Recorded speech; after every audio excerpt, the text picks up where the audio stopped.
سمعته وسط الفنانين سر نجاحه، وكشف سر خطير عن أخوه مع الفنانين، ودافع عن نفسه قدام ميار وقال لها عيب عليك اللي عملتيه. ياسر جلال خرج عن صمته واللي قاله ما يتصدقش. ازاي قال ما كانش العشم يا ميار؟ وايه رأيه في اللي بيقدمه رامز جلال كل سنة؟ ايه تفاصيل اللي حصل بين ياسر وميار؟ هل مرضيش يشغلها معاه؟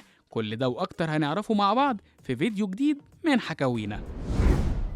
ازاي دول اخوات؟ واحد عاقل والتاني جاب من الاخر. واحد بيقدم ادوار تاريخية ومسلسلات كلها عاجبة الجمهور، واخوه بيعمل مقالب في خلق الله ومزعل ناس كتير منه. ياسر بقى دافع عن اخوه، بيقول الناس هي اللي بتروح له، هو ما بيقولش لحد تعالى ولا ما تجيش. رامز بقى حقيقة وهو راجل على فكره، وانا بشكره على استمراريته وشجاعته انه لسه مكمل رغم كل الحروب اللي عليه دي. شايف ان رامز راجل قادر يتحدى كل الظروف اللي بتحصل حواليه، وهو اكتر حد في الكون عارف انه يستحق كل خير. وفي ناس على فكرة بتتصل بيه وبتقوله رامز ما كلمناش السنة دي، وده السر الخطير اللي كشفه عن اخوه. بيحكي ان رامز بقى حقيقة مش ظاهرة، ورد ياسر جلال على اللي بيعاتبوه إن ملوش علاقة بشغل رامز أخوه، هو ليه شغله وما ينفعش يتدخل فيه. قال إنه بقى يصمم كل سنة يعمل حاجة مختلفة عن اللي قبلها ويقدم شخصيات مختلفة، وفكرة الأجزاء من نفس العمل دي بطلتها خالص لأن محتاج يكون عندي رصيد من أدوار مختلفة بعملها كل سنة.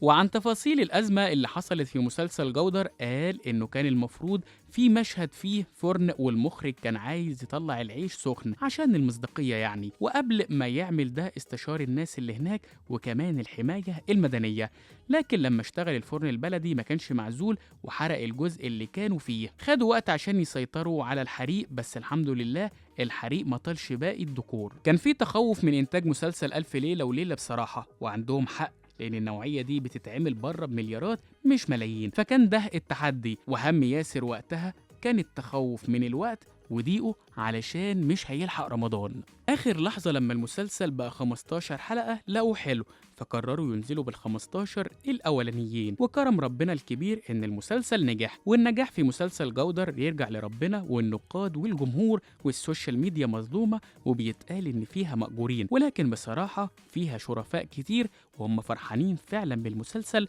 وبيدعموهم. ياسر جلال كمان رد على انتقادات ميار الببلاوي عن اللي قالته في برنامج اتعرض في رمضان، وقالت إنه ما بيردش عليها في التليفون. بس ياسر قال ميار أخت عزيزة وغالية، وأنا اشتغلت معاها بعد ما خلصت المعهد سنة 1992 في مسلسل اسمه خشوع، وده كان من إنتاج صوت القاهرة، ومن الوقت ده أنا عمري ما شفتها تاني. هي كلمتني في التليفون وقالت لي عايزة تمثل، وكنت في فترة تصوير الفتوة لأن الدور ينفع لها بالحجاب.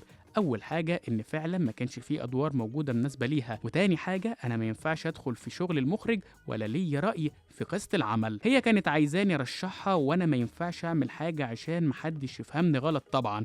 ووجه لها رسالة وقال لها يا ميار ما كانش العشم، أنا لا أذيتك في شيء ولا عملتلك حاجة، وأنا بحترمك ولا زلت بحترمك. قول لنا إيه رأيكم في رأي ياسر جلال في اللي بيقدمه رامز؟ هل موافقوا في الرأي ولا شايف إنه بيقول كده عشان خاطر أخوه بس؟ شاركوني في التعليقات.